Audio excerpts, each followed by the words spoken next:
ಇವತ್ತು ತಮ್ಮೊಂದಿಗೆ ಕರ್ನಾಟಕ ರಾಜ್ಯದ ಆಡಳಿತದ ಚುಕ್ಕಾಣಿಯನ್ನು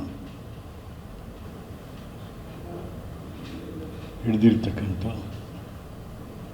ಡಿ ಕೆ ಶಿವಕುಮಾರ್ ಅವರ ತಂಡ ಇಲ್ಲಿಯ ತನಕ ಮೈಸೂರಿನ ಮಗನ ಆಡಳಿತವಿತ್ತು.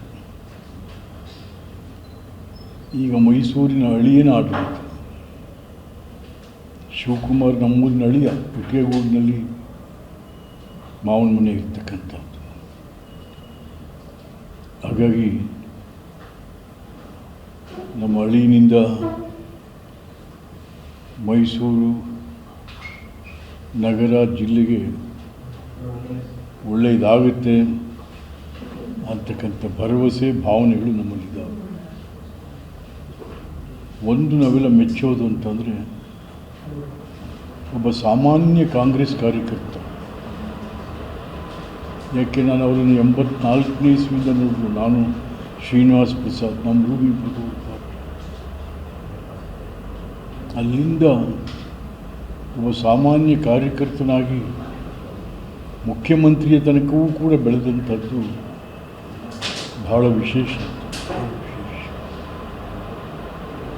ಹಾಗಾಗಿ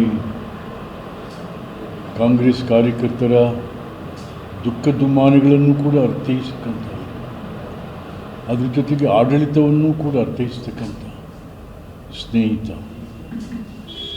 ಶಿವಕುಮಾರ್ ಅವರೇ. ನೀವೊಬ್ಬರು ದೊಡ್ಡ ಸಂಘಟಕರು,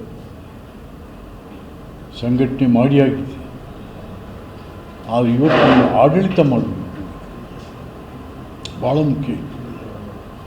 ಇನ್ನೆರಡು ವರ್ಷಗಳಲ್ಲಿ ತಾವು ಮತ್ತೆ ಈ ರಾಜ್ಯದ ಹಲವಾರು ಗ್ಯಾಪ್ಗಳೇನಿದ್ದಾವೆ ಆಡಳಿತದಿಂದ ತುಂಬಬೇಕಾಗುತ್ತೆ. ಮತ್ತು ಮೈಸೂರಿಗೂ ಸಹ ಭಾಳಷ್ಟು ಕೆಲಸಗಳು ಆಗಬೇಕಾಗಿದೆ. ಮೈಸೂರು